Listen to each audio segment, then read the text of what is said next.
Il y a la même mise d'une église dans ça. La question qu'on se pose, c'est-à-dire, Ndeko Kabundi bazakana problème Ndeko Moïse, tu éviter. Kabundi allait sato Moïse lié.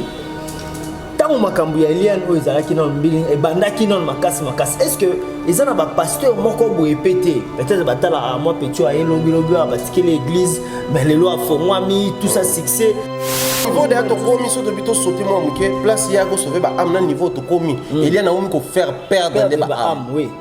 On dit mais batu peut-être ba ko quoi na ye ba on dit mal souté puis ba on dit mal souté mamboana o alobaki pona pasteur Moïse Mbieza solo. Et puis en même temps elle a aussi bloqué la porte pour les unes. Eliane Lelo a présenté son fiancé à Sika. Surtout s'il y a une personne oyo nangamba famille ba Eliane, il faut pas reprocher en premier lieu puis pas reprocher sévèrement. La personne c'est Eliane ou c'était Eliane parce que c'est de l'histoire ancienne. Mais ce que moi, na famille, na bango, à se méconduire, c'est Eliane qui se méconduisant. Pour ok, obimana pasteur là, yo, ok, olongola basé mina yo, je pense pas qu'il va parler à notre témoin sur qui aux Mickey kolongola. Je n'ai jamais vu un parent comme ça. Moi, je pense nous allons responsabiliser et l'église et les parents et la famille et disons aussi la cité, le comportement de tout le monde dans la cité.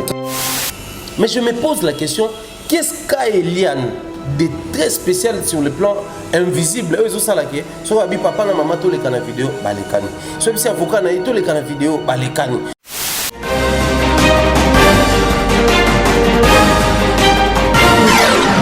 Esengo ezala karanga mona biso koyeba ete bozali ba ikeli bosabe etando na bino pona kolanda biso na ba entretien to banalise o to salaka na Shelvi télévision to likete nzambe akopesa biso lisusu makasi ya kosombi kinyama kanisi biso na bino tototefela na mambi o toyena yango o mokolo mwalelo tika topesa merci na boss na biso à l'équipe boss ba voisine ya ba voisine chez la Vita Leader Koloma Solo au grand prêtre il y a Shelvi télévision nzamba pambola merci mingi pona ba geste pour ba geste Eza Ebele, merci à Madame Cathy Izemengia Mokambia Maibelo, merci à Boss Guigui et Serge Palmi, ainsi que le jeune patron Jason Kintiba, les grands fiscalistes, sans oublier Romy de Kibambe depuis Nairobi, JP Panda, Vienanga propre à Swag depuis Suisse,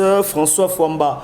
Fabas, Guillaume Fwamba, elle chante Matondo, la Suisse-Irlande, bango tout na à Suisse, na likete, vous allez de partout éparpillés pour na kolanda biso pour miteme ko babila bino ko beta to kolobela masoloni ni merci na gouverneur wa Achenya RVD balobi kolo masolo avant d'ici ba congolais tout na États-Unis Vadi maître Vadi depuis États-Unis Zamba Pambolo ainsi que maman chérie Lisi Zola na a France to ekobeta masolo nini to na masolo oyo elobamaki uto mikromileki ba te belé ba tindel biso ba texto ba komel biso ba bengi biso et surtout ba poussi biso le susu pour na koya komemela bino masolo oyo parce que elobamaki ya trop ba vie ya ba te belé ekomaki en danger ba réputation ya ba te belé et bebaki na masolo yango et lelo ba te belé baza mal réputé parce que ba memela bango ba connotation moko boye kasi lelo tobi tokolo tocha les points sur les i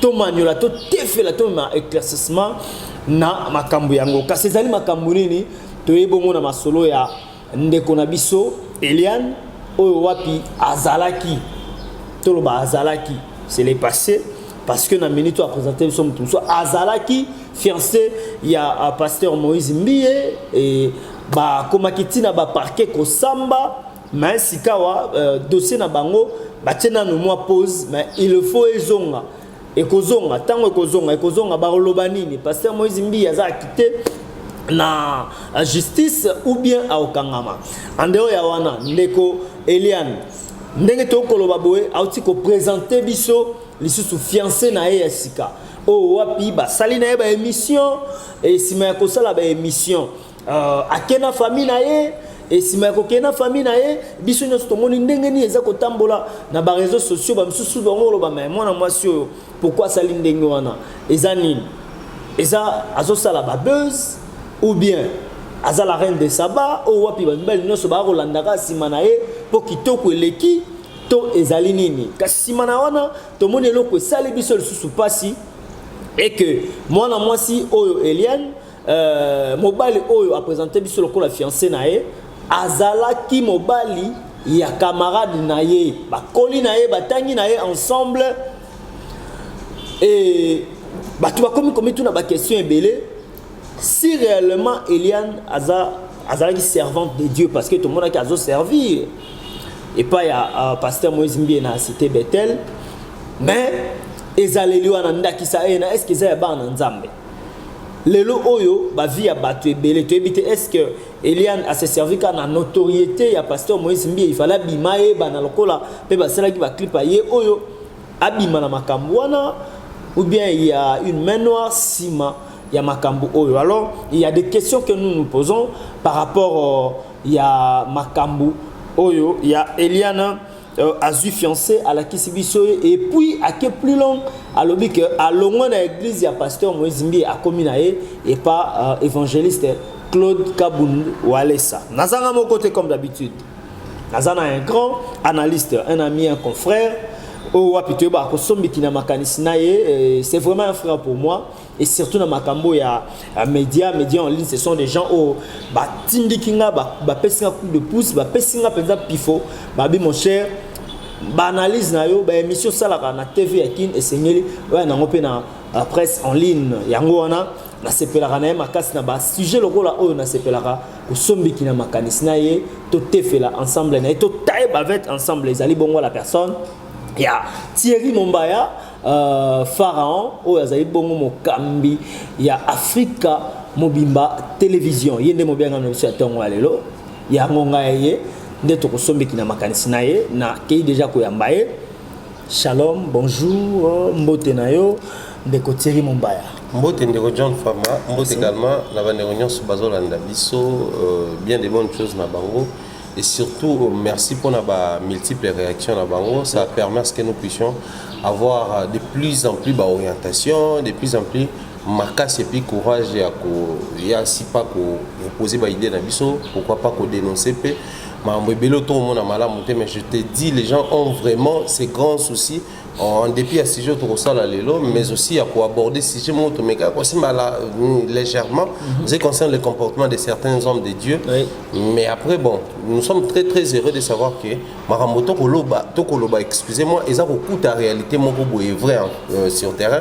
C'est ce qui fait en sorte qu'il est distingué. J'ai parlé, on ne change pas l'équipe qui gagne. En attendant, très bien, merci beaucoup. Chinchi, merci pour Toko Tanakatia Masolo. Voilà, merci Thierry Mombaya. Par rapport à ce sujet Nabiso, au Koko c'est la préambule Nini, Yamakam Nalobia na o Italie, Eliane Lelo a présenté Biso fiancé à Sika. Ce qu'on a Abison et Bandeli, to okoki kopé sa biso préface plutôt il y a makambo to into lobelasiko. John Famba, je pense que Lelo c'est un sujet où à un moment donné et ça commence à lasser les gens. À un moment donné, les gens se posent mille et une questions de mon lobby d'introduction, une belle introduction émission parce que au sein de déjà sommaire il y a makambo mingi oyo Italie la personne de la fille pour les uns petites sœurs, pour les autres nièces, peut-être pour la paix. Pour na bato musu penza grande sœur mais c'est un sujet oyo et faire couler quand même encre na ba salive ebele quand ça tournait encore à chaud autour des révérend pasteur Moïse Mbie. Mais nous sommes arrivés à un niveau où on ne sait plus à quel sens c'est voué. On a comme l'impression tout ce que la petite sait faire, ils allaient déshabiller Saint-Paul pour habiller Saint-Pierre. Mais comme elle a habillé Saint-Pierre cette fois-là, on ne sait pas quand est-ce qu'elle a déshabillé Saint-Pierre pour habiller peut-être Sogi Saint-Jacques, Sogi Saint-Nani. Du coup, et après on s'est dit, il y a vraiment à boire et à manger, si pas peut-être comme on a à vomir. Mais après on va essayer un tout petit peu à réfléchir autour parce que c'est un sujet qui touche la communauté congolaise. Pourquoi je parle de la communauté? Pourtant c'est une histoire de famille. Parce que nous avons tous eu à suivre comment les fameux pasteurs général Makoso parlaient de cette histoire. Mais nous avons quand même eu aussi à lire dans multiples pages africaines, les pages togolais, gabonais, où on exposait sur les sujets, où on postait, on essayait quand même d'écrire brièvement la situation. Vu que nous parlons beaucoup plus en lingala, nos émissions c'est beaucoup plus en lingala, la communauté africaine on a mis sur cette histoire. Du coup, il faut admettre qu'il y a un certain moment, et ça qui quand même image à Congolais à l'extérieur. À un moment donné, qui peut quand même place la toile. Du coup, on a tout intérêt de revenir sur ça et de cogiter, réfléchir. Parce que quand on quitte des points A à point B, des points B à point C, qui sait peut-être après Ben, les fameux Ben, tout le monde est lié dans le dossier. On a comme l'impression qu'elle est à la quête, il y a célébrité, il y a notoriété. Donc, on ne sait plus trop définir, mais après, au final, tant qu'on réfléchit, je pense que nous aurons une idée claire. Il y a un mécanisme pour éclairer. Parce que là, il faut tout impliquer dans le pasteur, il faut tout impliquer dans les comportements de Ndimi. Pour après, bon, moi que je me trompe, l'église, on est plutôt une église, au départ, nous avons quand même proposé la même idée à notre sœur Marie-Josée Ndjiba. Mais j'ai 30 ans. Tant on est une église, et à l'époque, on a na l'église catholique, moi, on a beta, vocation, il y a bana, on a groupe ka, la côté blenga, moi, dans première communion et tout a avancé. Même dans l'église à caractère ou à tendance protestante, moi, bon, je ma 4 lois spirituelles, azako mata, bazo pese ma formation, ti a colis ma serviteur. Mais quand on voit un comportement dans les chefs des serviteurs de Dieu dans nos églises, je cite pas les pasteurs, mais aussi protocole, intercesseurs et tout, ça nous écœure, ça nous étonne. Parce qu'il y a multiples vidéos et photos qui circulent où on voit la fille, la chair, tu es sur la maman, tu es sur la prêcher, tu peux communiquer, c'est déjà un service. Parce que comme matin, les coloana, les liens sacrés, les liens saints. Bisiko ezaki moto so akoti kuna na Israël, bakange singa na likolo. Po ba yebite so akufa to obima. Mais aujourd'hui, les temples est désacralisé. C'est tout le monde qui peut entrer dans les lieux très saints afin de lier passer ici abîmé. Donc moi je pense on va toucher l'église, on va toucher les comportements, la vie publique aussi. Nous allons un tout petit peu voir les parents. Parce que partout où Eliane passe, elle traîne avec ses parents. Et ce sont ses parents biologiques? Ça, ce sont des questions, il faut tous se poser. Mais un parent, moi je me dis, je dois le dire comme ça. Mais moi je suis les parents, il y a pas misato. Certes que je sois parent biologique ou pas, mais je suis parent na bango du coup, je n'ai pas autorité l'écolo na bango. Bango ce qu'on va le dire, non ça baba na baza attention baba parent na été. Les parents auto ba non somba so ba bengani moi en école pour na ba convoquer ba parents na ba parents ta so ba parents. Ni ki ombata parents mon andela. Au quotidien l'école tant qu'on va passer rapport avec tout aussi parce que faut papa va se ligater Eliane ngo wana za ba parents ya bon tourner parce que attention ils ba oncle ba tante je pense pas que moi nana entraîner na ba on émission entraîner na bango tout monde ba Yves ba ya ma ba on émission na parquet tout monde bango fiancé tout monde bango c'est à dire les kilos les respect des parents il y a pas parce que au départ qu'on les veut ou pas surtout plutôt sur la mukesima s'il y a une personne oyo na ngambo famille ba Eliane il faut pas reprocher en premier lieu, puis pas reprocher sévèrement. La personne c'est Eliane, ou c'était Eliane parce que c'est de l'histoire ancienne. C'était pas Moïse Mbi, entre nous soit dit. Parce que Moïse Mbi est né sur le plutôt soit liaison à Yéna Eliane, tu as la montagne à reprocher. Mais sur le plutôt soit, moi, na moro boé na famille na baron à se méconduire, c'est Eliane qui se méconduisant. Pour OK Robimana pasteur là yo OK olongola basé mina yo, je pense pas qu'il va parler ba 9 ans sur qui aujourd'hui mi kolongola. Je n'ai jamais vu un parent comme ça. Certes, ça existe, mais moi, je n'ai jamais vu.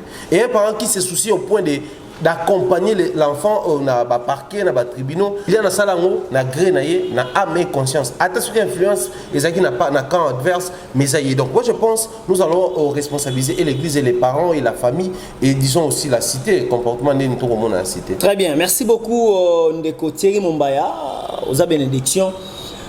Pour Nabiso, na plateau et Alelo, Kassi.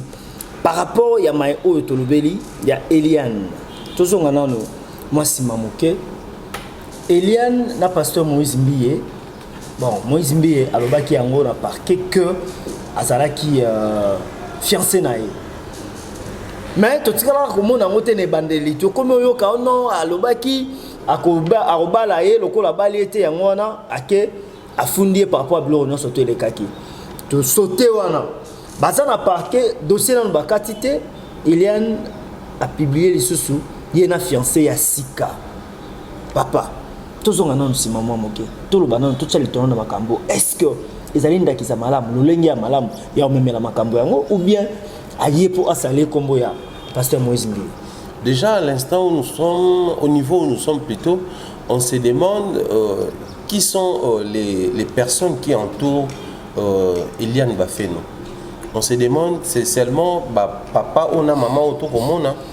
Topé, Eliane, elle dégage en fait quel charisme, elle dégage quelle aura, elle dégage quelle puissance au pouvoir. Parce que j'ai comme l'impression Eliane Naza aimant. C'est-à-dire soka leki wana mabende to mike ba bouchon ba espèce tout ya genre ba ko bendana na ba parents na ba parce que na vidéo toute l'émission pas de Eliezer tout le monde de Eliezer entrer dans une histoire comme ça où il est actuellement Azali député certes tu éviter parlement quels sont les lois c'est à parlement aussi foot ali sauter ya ngazongene musala TV je suis d'accord. Mais on ne sait pas définir quand est-ce qu'un député doit en même temps exercer étant parlementaire, en même temps journaliste. Parce que dans le journaliste, il y a possibilité à la penchant. Qui est bon, dans j'ai la facilité, il y a multiplié des missions, je ne le dis pas comme ça, mais on a cette tendance. Alors, il étant député, il faut être élu du peuple. Il faut être au milieu. Certes, ceux qui ont des débats politiques à défendre le Canada. Mais quand il présente des émissions, il faut déjà repérer sa penchant. Il y a à défendre déjà quand on a défendre son image personnelle. Mais je n'entre pas trop dans le détail parce qu'il y a une loi où il y a même régime dans le Parlement, où il y a la mesure qui permet de monter à ça, où ça là, où mais je me pose la question, qu'est-ce qu'a Eliane de très spécial sur le plan invisible? Eux, ça là, soit papa na maman tous les canaux vidéo, bah les canaux. Soit si avocat na tous les canaux vidéo, bah les canaux. Soit si même belle famille na que papa na maman ba ya tout qui n'est pas Eliezer, tout kuta na wale, ça dit bah tout ya zo senga ba sala ba sala. Qu'est-ce que Eliane a spirituellement ou intérieurement? C'est là où moi je me situe. Ça commence à m'inquiéter. Parce que eux, tout le monde qui a profité peut-être de notoriété, il y a Moïse, mais ceux qui peut-être alliés comme moyen pour nuire bateau ou passer sur les dos des gens pour se faire remarquer. C'est fort possible à un niveau autocommun. Parce que l'histoire de Eliane devient de plus en plus sombre et compliquée. Même bateau, eux, bazaki qui est mawa. Comment ça on a même dans la vidéo, elle est joyeuse. Comment quitter bateau? Parce qu'au départ, c'était une fille désespérée qu'on voyait. En elle, on voyait le désespoir. Une fille perdue, elle ne sait même pas déboussoler, elle ne sait même pas à quel sens se vouer, où est-ce qu'elle doit se rendre pour donc elle avait des trucs dans son cœur où elle devait déverser quelque part et elle ne savait pas où les faire. Mais après on se disait, moi on a quand même une vidéo sur Instagram, dans le langage c'est une petite fille. Au départ, on a comme l'impression que son il faut tout soutenir naturellement. C'est ça les Congolais. Mais plus tu as avancé, plus la vérité comme bima hier apparaître dans le clip à Kofi, hier on a un clip à Boy. Ils solo clip à Kofi. Non mais on tolo basiko ni. Tolo basiko ni. On début ba kokanaka. Est-ce que ça si bato ba kokanaka, on a dans le domaine de la réalisation, ça va faire plus de 10 ans déjà où je réalise des émissions, j'ai réalisé des spots publicitaires, des clips vidéo et tout. C'est un monde où on a évolué pendant longtemps, plus de 10 ans déjà en dépit à mon salle journaliste. Mais il y a aussi possibilité de salariés. Toko tawana mingi te parce que moni makambo au départ on prenait ça pour une histoire ya ba chrétien genre moi mo ba lobby ya lingi na kaka a sauver ba ama lingi na kaka dénoncer a sengika protection il y a na bisa biso teke na besoin que la justice je vais porter plainte et tout je veux juste la protection mais la question qui revenait c'est que nani na protéger yé.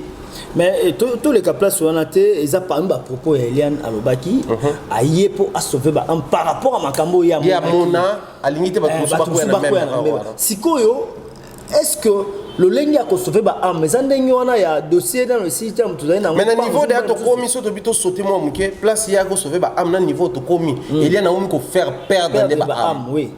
Elle ne sont pas battu peut-être que quoi na ye ba on dit mal souté puis ba on dit mal souté mamboana o alobaki pona pasteur Moïse Mbieza solo et puis en même temps elle a aussi bloqué la porte pour les unes et pour les autres.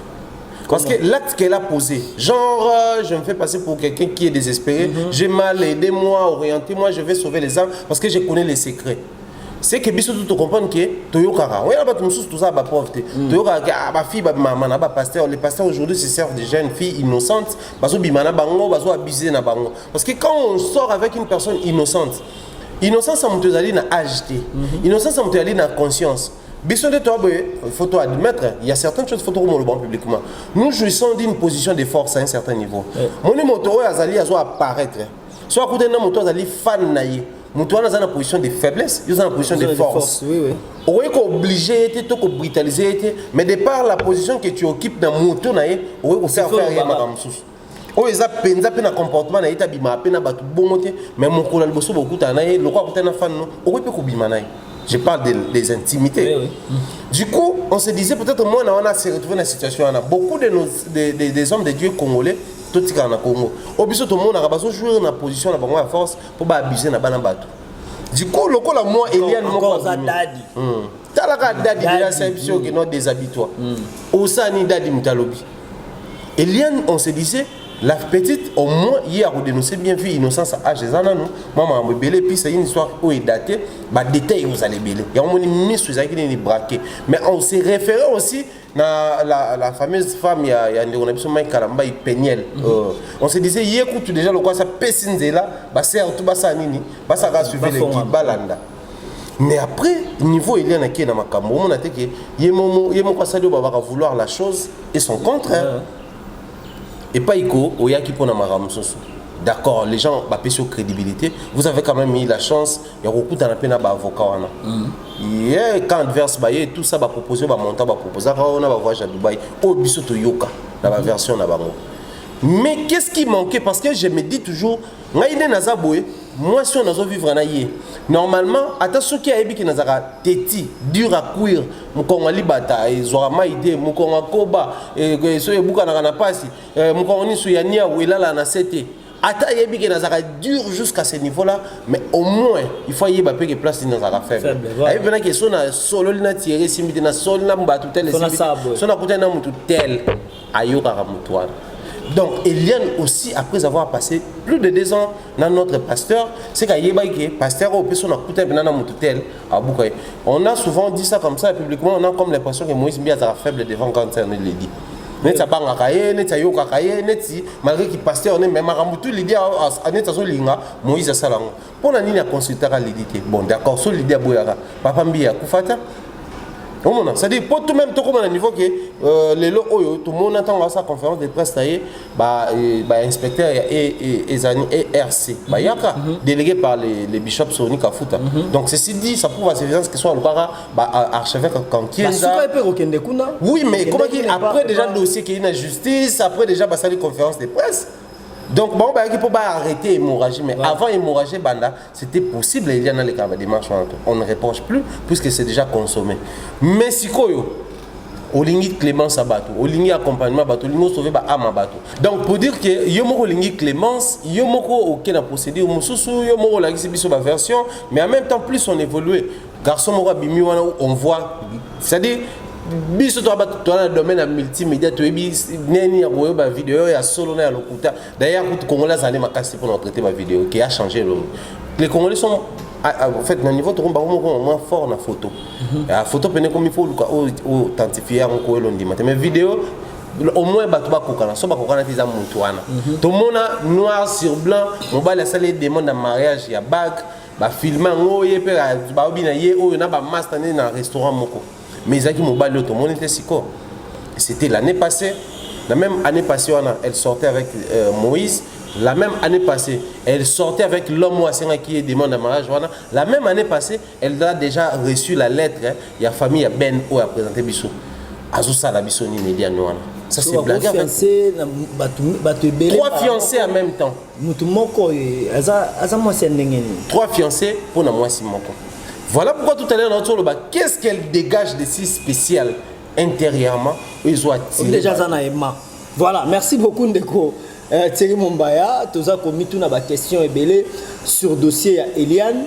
Où sommes-nous par rapport à dossier naé, il y a parquet et Sikawa abimiseli biso sur ma cambo fiançailles. Ndeko Thierry Mombaya, tu as comment on a colanda pe na ba émission Ndeko Alvin a yambi sœur moko. Luna. Oui, Luna. La fameuse sœur Azako Lobela makambu ya fiançailles Yandeko Eliane na fiancé na o fiancé. Mais eloko etike ngai alobi Eliane aza camarade na ye ya bomwana. Batangi na ye ba coline ensemble. Et puis mobalio a fiancé Eliane o toko Lobela siko Eliane a ko tambola na ba émission ezali moba donc ezate ko ex aza mobali ya camarade na ye wana. Et cette fille a ebisi biso nde nazabo ebolande longi ote tolandi na vidéo. Et bien longi wana azako aomotambola bon parce que elle a des choses banini bimie pese bimi bien na nzoto azoye baté. Siko biso moi je me pose des questions kolanga. Non mais tu n'as pas question. Comment ça fait-il ton ami d'enfance okende kolinga mobali na ye ou peut-être akoka kobala ye et puis alinga mostika ndenga zalaki mais obeti mosinzo pour olinga koma ya yo et par la suite la fille alobi abandi kobela wana est-ce que ndeko Eliane akoko yeba yango za pour peut-être mobali qui maye bien azoyer ou bien on les a analyste au ça là je n'ai pas affirmé par rapport à badir na ndeko Thierry Mumbai. John Famba, tout est mélangé, tout est compliqué. Voilà pourquoi nous allons responsabiliser en même temps la gestion de la cité, responsabiliser l'église, responsabiliser les parents. Au départ, c'était la famille n'était pas au courant, il y a relation na Moïse. Oui. Mais après, les propos de son papa, avant même Toyoka, parce que tout ce cas-là, jamais une version enregistrée ou filmée, il y a Moïse Mbi a admettre que Eliane a la fiancée. Mais tout ça, quand même, mission de mettre Kevin Lupung, on a PC Mbote, je pense comme ça, en même temps, il y a Fifi Firin, un bon séjour dans l'Émirat Arabes Unis, et bien des bonnes choses passent aux Alépuna. Pour dire quoi, selon la loi congolaise, ceux qui ont une relation libre quand ils ont copain et copine, ça va 8 mois, automatiquement l'État considère bon le gars va fiancé. Ouais. Ça pour autant officialiser un mot. C'est-à-dire fiançailles pour l'État congolais en officialisation. Ok. Donc relation il y a un moment on a moto mususu baloba, mobali akufi ben baloba moi si on a enregistré le quoi fiancé et non le quoi moi si parce que les kanaki la justice. C'est-à-dire toute relation où elle est qui 8 mois où elle est quand on a justice bah considérons le d'abord ben on a bien déjà ba fiancé en keba osangana mo na batu batembe donc du coup automatiquement Moïse Mbi et ceux qui a le bac en haut ils ont conseillé à avocat il a raison parce que c'était sa fiancée bah ça qui plus de 8 mois. OK on a place et Glima qui fiancé yangwana mais en même temps fiancé étant procédure aussi il y a qu'aucun vers les mariages et légal. Voilà et à l'époque que comme la famille à moi si chez nous ici on a coutume même à la rabon que comme la famille à moi si continue dans mon canal que non biso to goya ko kutana bino pour que to se présenter boye ba moi na bino à la nani de surcroît voilà de surcroît tout soit peu mukanda to ba bino bosenga kanini totala neni to poussa na moi na bino so malamu to goya ko pesa biloko tout mais le fait ya koya ya on des fiançailles bien. Mais aussi, vu la modernisation du monde et tout, et comme un garçon qui s'organise avec ses amis, oui, les amis de sa femme, genre tout ça, bon, tout ça, les surprises, je vais passer la bague. Automatiquement, si on va passer la bague, bah, comment il va fiancer? Entre les familles, oui, mais après, parce qu'on a l'objet de importer culture. À l'extérieur, okay. C'est comme ça. Voilà. Sous d'autres cieux, dans l'Europe et autres, les Arabes, tu n'as même pas besoin, même maman, papa, il faut aller surprendre avant temps aux ongles. Il m'a passé la bague. Tout ça et puis. Donc, c'est culturel en fait. Alors, face à toutes ces cultures-là, il y a aussi l'église qui existe. Okay. Quand est-ce que l'église valide les fiançailles? Chez nous, les églises au Congo, ils ont validé les fiançailles quand il y a la famille au Baïro, c'est le beau comme moi, on a validé les fiançailles. Voilà pourquoi même l'église au Congo, nous avons en ces mois des femmes, en tout cas, il faudrait que l'église se saisisse de la situation pour sérieusement parler avec les femmes. Et puis, que les femmes, que les membres des églises parlent aussi avec les responsables des églises. Je pense que c'est pas si j'ai les longues émissions, il y a semaine autour ça là, parce que nous sommes en plein mois de la femme. Voilà. John Famba. Si aujourd'hui la fille Wana Luna a apparaître pour nous parler de son histoire, parce qu'il y a un qui va extrait dans le monde là où il dit qu'il y a une bataille à l'université, il y a une licence, il y a une graduat, il n'y a même pas sur il y a une ressource. Mais chaque partie où on a la vidéo à la fille, azo bomba moi makambo mususupe ali inkolobati. Est-ce que pourquoi azo bomba est-ce que ça makambo solo be pa ya azala ki penza na posa koleka na TV pour na koloba. Voilà. Parce que tant batune déjà yena ben wana yeko bitaye ko révéler biso ben wana comme les a Benjamin. Non ben wana ba katsa ngokata. Asa biso pe bien. D'accord. Mais ndenge soit même biso révélation wana tant batune yena ben faut admettre que balingana na réseaux sociaux il y a bi azala besoin que okota na ba détail comment est-ce que yena mbali balingana. Qu'est-ce que tu caches derrière Kolingana Bino? Qu'est-ce qui prouve que Yonne Eliane a eu au mobile? Peut-être yo pe ozo ça dit bima en duel. Oui bi ke Eliane abimana yo po bimana ye. Peut-être yo po ndima ka yango.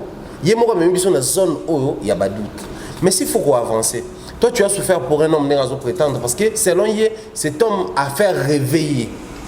A prometté balibala, a prometté makamutu et à quelques jours avant Amona Eliane n'a pas la TV, il n'a pas la balance sur avant normal. C'est-à-dire elle ne sait même pas si elle doit dire son ex ou son homme. Mais un nerf solide la fille. Hein? Mais elle a fini par pleurer. Pendant l'accès nerf solide décédé.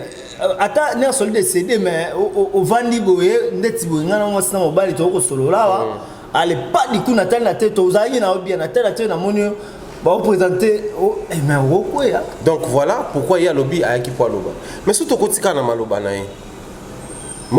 elle s'apprend beaucoup plus à Eliane qui est la fiancée to mobile na règlement des comptes peut-être. Déjà elle suspectait les choses mais en même temps à lobby au départ il n'y a pas de quoi Eliane quand elle rencontrait les histoires sur Moïse. Mais le bel homme, tous un millier de médias, tous un millier de public, tout yebi maramouning et tambola. Donc c'est que la fille aussi, elle a des secrets où il y a yebi sur la vie à Eliane. Du coup, ça décrédibilise davantage l'image de la petite Eliane.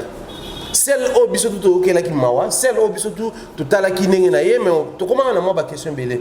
Pourtant maramuna na Moïse batangel biso ba date ba mambo bende ba omelaki. Tout mi tout na rasko pendant qu'elle sortait avec les gars au sala qui demandent un mariage, en même temps elle continuait de d'avoir une relation na son pasteur. Bon d'accord, si tel est le cas. Fiancé ou abimi siko.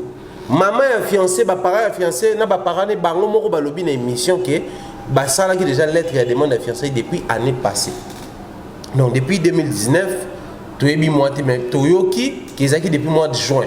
Parce qu'on a mois de juin, les garçons ben abonnés qui vivent dans Luna, on a ceux qui dorcas Luna, ceux qui dans Luna. En même temps, Eliane, Azaki on a une relation, na pasteur na en même temps, dans la même période on a Eliane, Bassala qui demande un mariage dans Moutoumsous. Na nyonso ba parents Eliane ba nek we bakate. To continue implication à mes parents. Est-ce que ceux qui te lobby mes parents et à la fille, bah ça complice. Il y a moi en abango. Mon qui le lobby toi on a raison tout à l'heure. Pour au départ bah maman Moïse. Mais dans la vidéo tout à l'heure il y a Yves tant bah vidéo il y a moi en abango il y a nilité bimi. Bah tout ni papa sur yango et tout abimo on a besoin sur le choc et tout mais dans sa bouche elle répète qu'elle avait envoyé cette vidéo seulement à son fiancé. Seulement à son homme.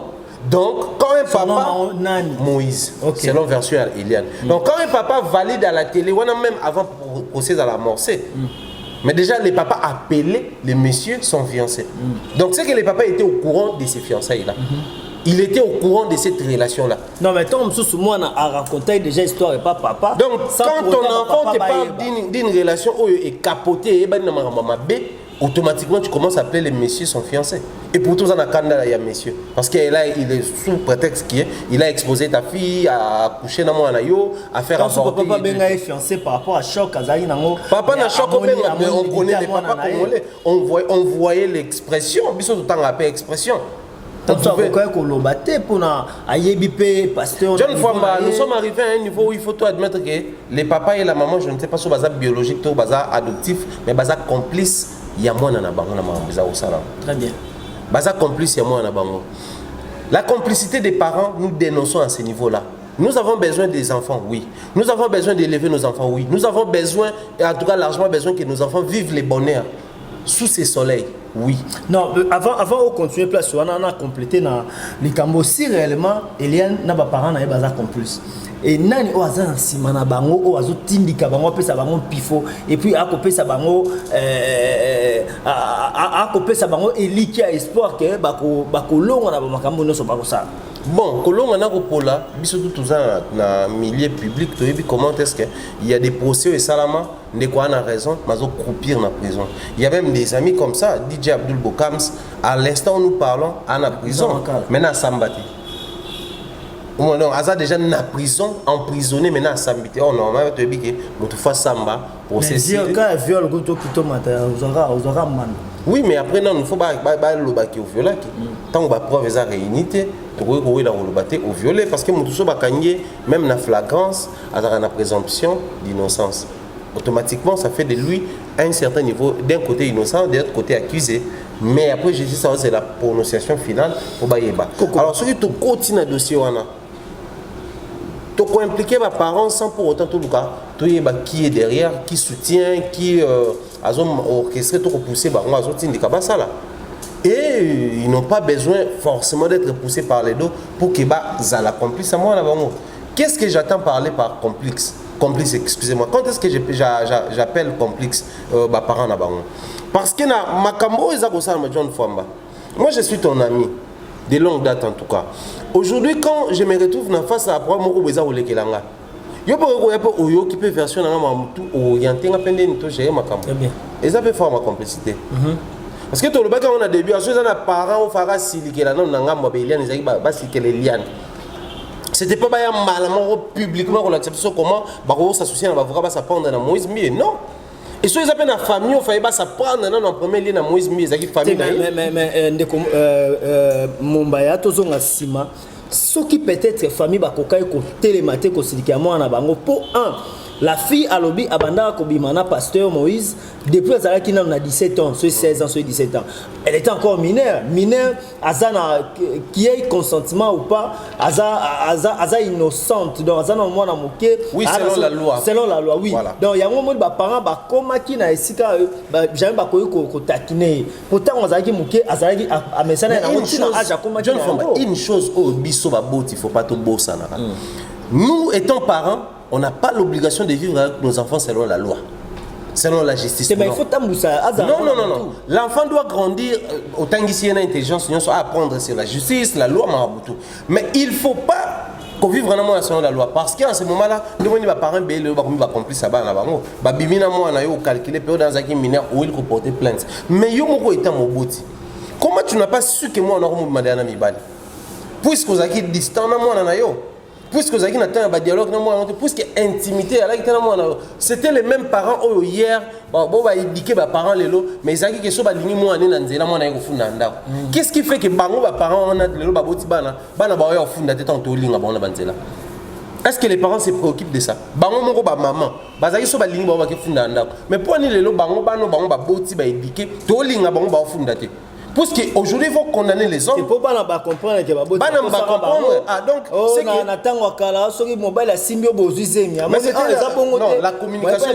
la communication évoluera par rapport à la période. À l'époque, les parents n'avaient pas encore les couilles, permettez-moi le terme, il y a quoi approcher dans le sens, il y a expression directe. Mais aujourd'hui, ce n'est plus le cas. Par exemple, on a les Français. Donc, si on a l'ingénieur local, mais en français, ça passe. Aujourd'hui, généralement, dans toutes les familles ici à Kinshasa ou au Congo, d'une manière générale, les enfants parlent français. Et comme moi, on a 60 ans, l'accès à français et épargner déjà le calcul. Mais les parents, pourquoi ça la moitié? C'est-à-dire, biso to zoba na tutika bango à la merci à réseaux sociaux.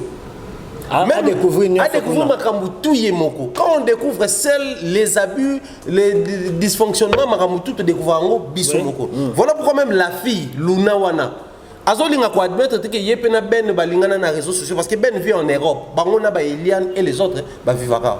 Tant soit Ayakat. Ayaka oui mais lingela bango ndeni na réseaux sociaux na Eliane na Ben na la fille Luna na ben balingana na réseaux sociaux. Selon yo. Selon moi, mais baliboso ba monaye ba monié na bolingo. Parce que la fille a le binin. Balingana na ben a fait réveiller.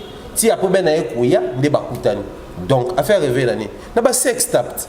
Si quoi problème n'angeza boendeko. Qu'est-ce qui prouve que vidéo ya Eliane bima wana ki n'a pas bente ndebimé la biso. Ndeko tei mombaya. Olobi bien. Et to net to supposer kaka. Mais côté là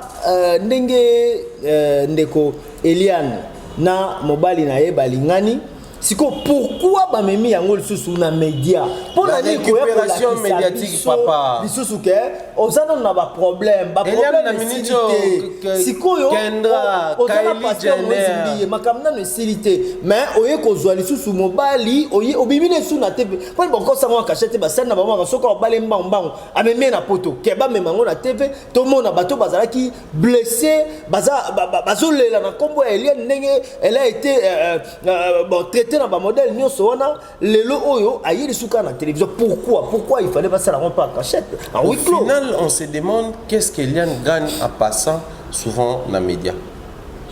Parce qu'au départ, comment qui, bon d'accord, les avocats, nous avons conseillé à la fille, à l'éducation à TVT et tout, si procès est aussi là. Tout chaque fois, vous avez besoin de communication, bisomoko, tu vas n'avoir au pays sabino. Mais tout le monde est lié dans l'éducation à la vidéo pour justifier, au moment où il y a un avocat, il y a un bon côté, moi j'ai mon fiancé. Pas à l'éducation, tout le monde est sous à l'éducation à la vidéo pour expliquer si vous battez tout, au bazar, vous savez, la menace, attends, Steve, n'a pas te béler, la vidéo, c'est-à-dire, il y a un Eliane on a comme l'impression. Mais d'accord, ok. Quand elle cherchait à passer dans les médias pour dénoncer Moïse et Simbaratin, parce qu'elle avait encore peur en homme de sécurité, tant que je suis avocat. Alors, on soumis quand même un conseil à l'avocat pour éviter à faire des tactiques. C'est bon, on avance. Mais si on a des dossiers, on n'a pas quitté. Parce que on a ben na yona ko sala bolingo na bango. Est-ce que ça ko influencer dossier na bango? Non, je pense pas qu'il y ait influence. C'est sûr que conseil à l'avocat va bouler faux. Pourquoi peut qu'on pas pasteur en église on prier par Walesa. Ça lui fait présentation Walesa prier pour na bango. Et puis après avancer dans. Il y a sougara ko le TV. Mais après peut-être on y a comme marambo libala.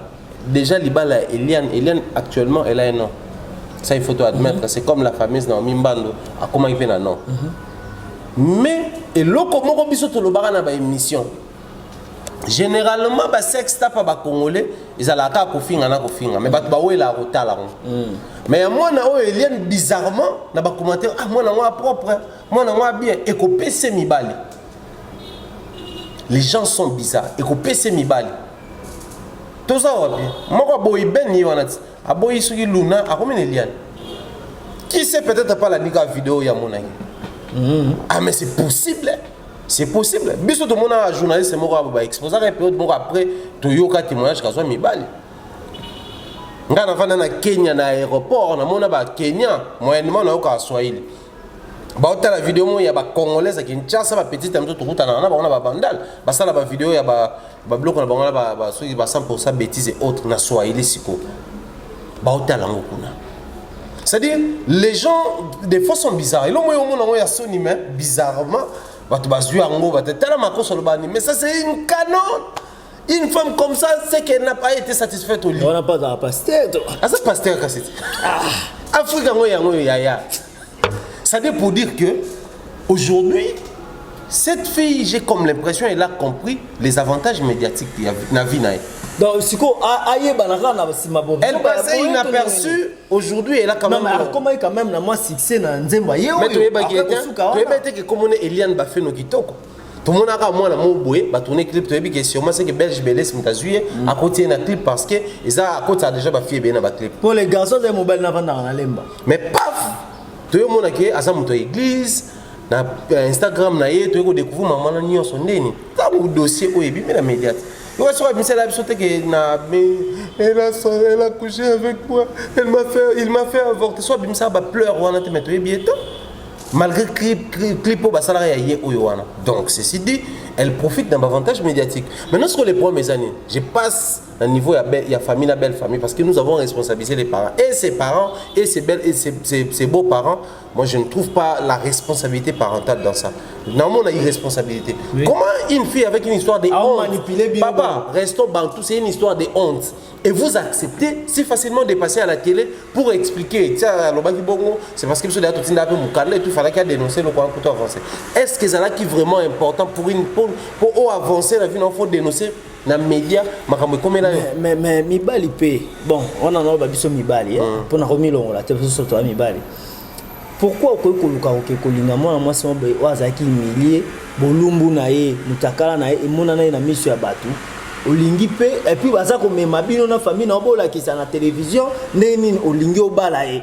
Est-ce que eza malam bon ou bien l'andé ka succès ah bon na pena yeba na weba na sima moi tout le monde a droit à l'amour et la moi si on va violer na est et la moi si on va bomelie mobali na mission na guerre azape na droit à reprendre vie na ye ya kolinga pe ya kozala pe honoré par un homme autant moi Sony moi sinon azole kanzela batu ba oui Sony oui c'est pas ti lo batu mso azaka na ba vidéo mona tali oui toi non to effacer oh ezabo ya mona mona te que moi Sony non to se promettre puisque dossier d'incité to se promettre dossier stylé yo lokwa mona nzambe faut en blo abongo to longola mais le roi mo pandisa ngo fona zana on a téléphone pour na évolution dossier très bien donc implication des parents, il y a moins. Mais aussi, il faut tout admettre qu'il y a la même mise d'une église dans ça. La question qu'on se pose, c'est-à-dire, Neko Kabundi va s'arrêter problème Neko Moïse, tu éviter. Abou to lieno amora problème. Aujourd'hui on a période de turbulence. Au l'église tout aux autres cas, va récupérer Eliane Wana, va fan d'Israël nous, va calmer banner naï, va faire réaliser que moi na oyo beaucoup de gens ezalaka ou avancer dans la vie mais en même temps ba le climat des peuples c'est ce que tout le monde va évêque église de réveil sali mais ce qu'aujourd'hui elle appartient à une église on va permettre de médiatiser ba c'est la émission mon peut ba poni ba bi que ekolanda mayande ko les airs autant na famille na yemo ko il y a une église ba sali échec à nouveau voilà ba sali échec à nouveau au soulever le comment quoi. Il y a si Kabundu Alessana Moïse Mbe bazara un problème. Et moi je me pose aussi beaucoup de questions. Le coup là, bazali ba kambi ba père, to robin on va père à réveil parce que bazana ba tu ebele ba me belé na ba église na bango et zana ba tu pe balanda ka bango mais comportement wana. Est-ce que biso to mitu na ba question et puis ba solution ba ndeko pe bo landa biso bo koma bo bengaka bo pesa biso pe biyano na ba question to tuna ah. Kabundu Alessa to Moïse Mbe tant makambu ya Eliane o ezalaki non mbili e bandaki non makasi est-ce que ezana ba pasteur moko boye pété peut-être batala moi petit a lobi parce que l'église mais les lois fongwami tout ça succès to robeta PG oyo est-ce que ezana ba pasteur batindaka mona wana te pona minute elle est la bienvenue dans l'église à Kabundu Alessa ba on nimelia na ke sambela kuna. On se pose beaucoup de questions. Bon, quand on dit ensemble la John, tous à la quand même humain, tu repu mais la moi na Yesu. T'es dans les bons, dans les bons. Tu peux me les tu repu me les pour la bienvenue dans les églises. Mais seulement au nom ya Mokambi. Nous avons souvent dit que ba Kambi avec l'église to et betonga na biso, ils doivent au-delà aux anamoli mon centre au-delà aux appel et à ministère, ba c'est minir aussi. Dans moi quelques informations comme ça va sage, maman belé. Risque nango yango mingi ba séminaire na ba formation te ba suki kaka na authenticité appel à côté d'un service parce que en fait un berger responsable ou azam mini na ba formation a royeba comment pour éviter moi par exemple si j'étais le berger de Eliane actuellement la première des choses on a nga qui na sala en sorte qu'il a évité nango izali ba apparition publique na média tout comme na ba réseaux sociaux oui. Surtout les réseaux sociaux sont liés à ça bon soit ça ba nerf solide actuellement faut tirer na WhatsApp bloquer dans Facebook na epema Instagram na epema Twitter na yo biloko tout ba Snapchat no tout bloquer en epema parce que peut-être ba commentaire ba otelo kuna peut-être ba message ba otelo kuna ou maîtriser mais quand même WhatsApp est à la privée celle mes amis inbox ne ba rozana ngo tout reçoit. Mais après, quand elle tombe dans une église, automatiquement, déjà, tout le monde sera médiatisé. Ça craint. Pourquoi ça craint? Parce que c'est une église à parlement. Il y a des Ronabiso ou allez ça. Pourquoi j'ai cité parlement? Ça reste vite fait dans mon Ronanga. Pour tout le monde, a dossier en temps on a vu la baraque à soutenir publiquement Moïse. Tout le monde ça le quoi Roger ça la mission condamné Moïse mais moi na yeba ki na yoka ki ke baraka sali yango mais na sentiment na consentement ya Moïse Mbe était non mais pour soutenir une personne on a besoin de ça est-ce que que même mutu boyo kana raté attends on va pas se soutenir payer akobo ya soutien na yo mais yo ko ipe ko za na vouloir soutenir yena ndenge na yo za instinct na so retinio au soutenir donc autant il y a des personnes au baner soutenir Moïse autant ils appellent à bateau, c'est réjouissez de la situation. Pétopé, Ransaranini, Yégarane, Tiramon a peu boépé et qui c'est moi demi. Toyebi n'abisso ouvertement que nous vivons tous ici dans un pays où les pasteurs ne s'aiment pas, ne s'entraident plus, se détestent mutuellement. Il y a un moment poison pasteur au Kokufango, Kozélate où t'es pas à Koulouna Moko et où t'as pas et où t'as pas pasteur.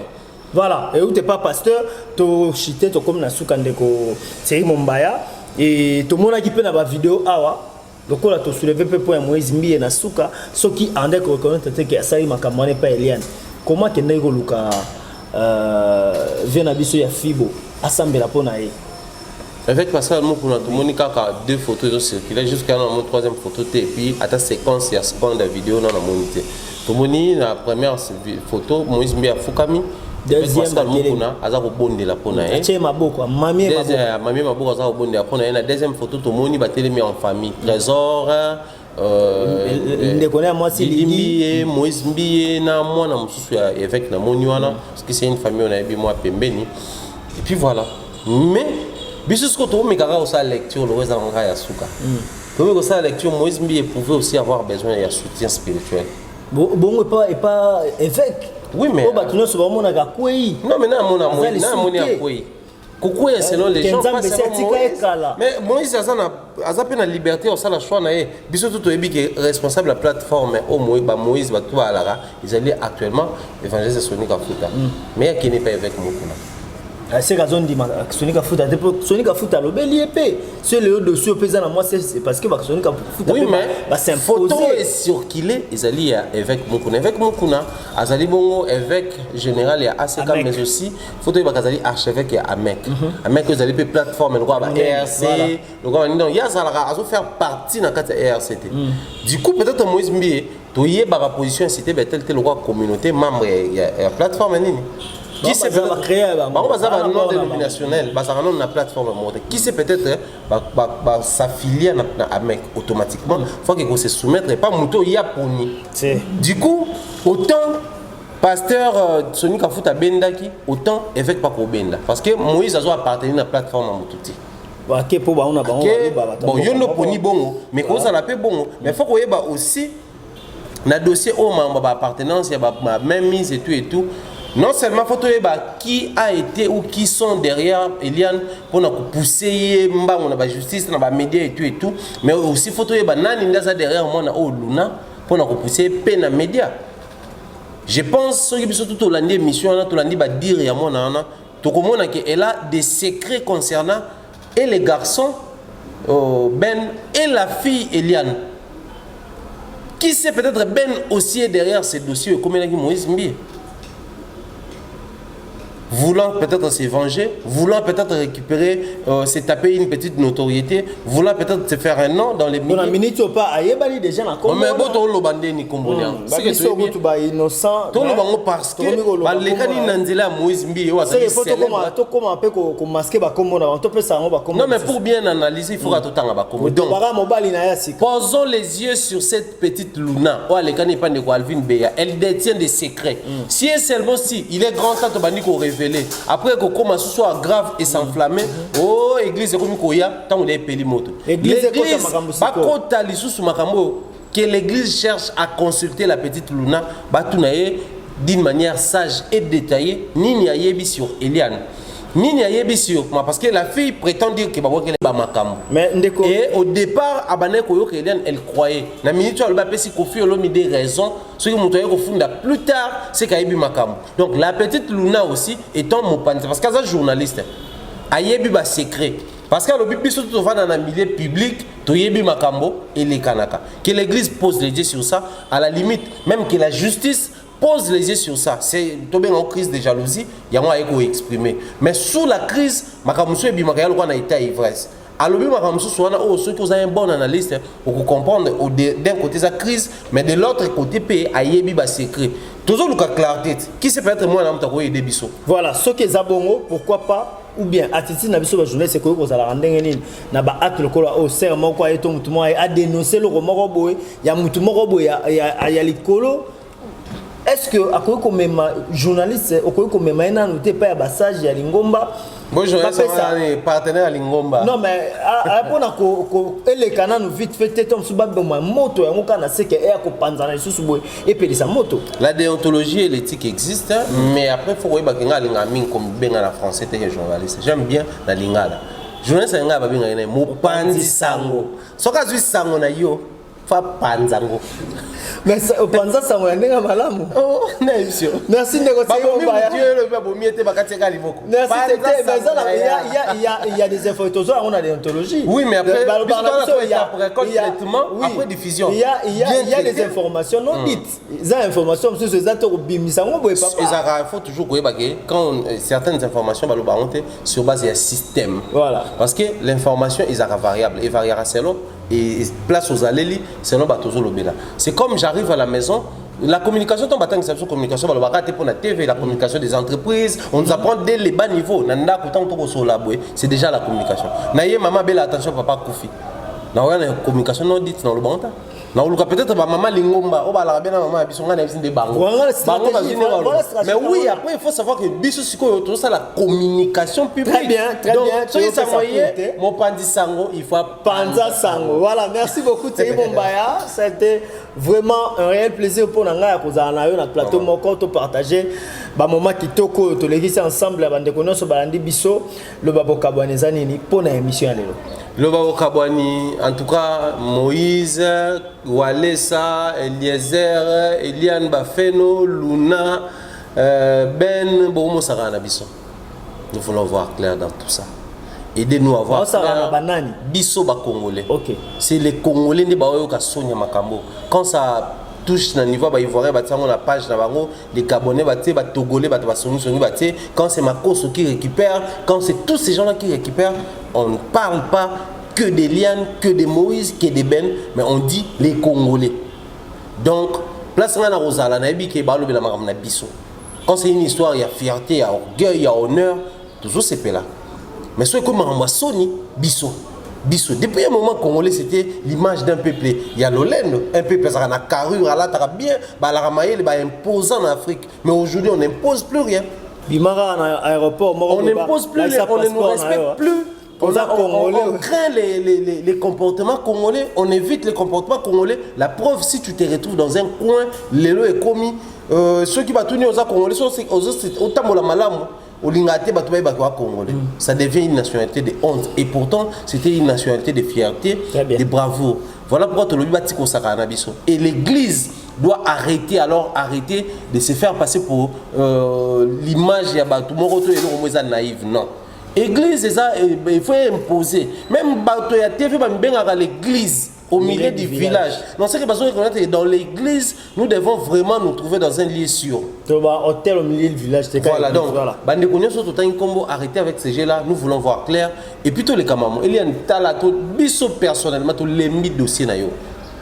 Dès que comme la justice, les mbaki te ok, bah si les sont dans la justice, on va pas grave mais il était là non makamususu. En attendant on peut grave ici là, bah sur le procès na bango ba sambi et si li neti boy azongi mobali abali a kepoto.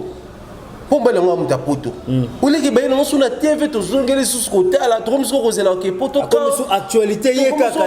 Et puis en même temps on associe avec l'église Yakob c'est comme on a sous nini réveil spirituel et tout donc.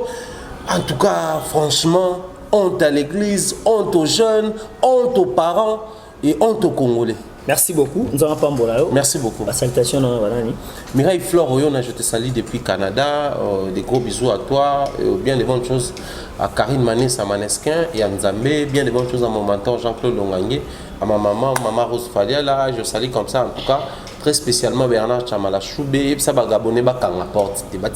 La porte en trop. Bagabonner Marumouya Batwa qui est la Gabo Baba coronavirus. Kata on a une akemi. Donc Batika Nana Corona. Et ça a le plaisir parce qu'on a beaucoup à faire là-bas. Et puis salutations en tout cas. La bateau tout va beaucoup de près comme de loin. Je salue comme ça Mère Kabichi. Il y a raison de Sengou, bien des bonnes choses en tout cas, la bateau tout, apprécier ça, tout ça, la penser à nous et surtout mettez-nous dans vos prières pour te rappeler la besoin en haut. Et John Fomba, l'équipe qui gagne Mikolo Penza, merci. Voilà, merci Théo Mombaya. Merci na présence na yo, na temps na yo au disponibiliser pour na biso to sombiki na makanisi nzamba kanisa ba tsebele na oebimi. Na bino soboza ke belé, so ikolo sumasi azongte to kuta no mikolo zali ko ya merci à mon boss chez la Vita Leader, merci parce que misala pe ezako monana ba geste l'équipe tellement belé. Mon boss nzambe apambola yo, merci na les boss Guigui Palmi na Serge Palmi wapi bazali ba kambi à la Palmarès. Merci na boss émergent, le jeune boss Jason Kintiba Ikuku, le grand fiscaliste. Merci à toi. Merci à madame Cathy Izemengia Owapi à Kambara Maïbe, le big salutation à vous également. Na Romy de Kibambe depuis Kenya na Nairobi. Merci à JP Panda mon vieux, soit Galatara bien, Alobara bien, Atambolara bien, Mobile Mbinga.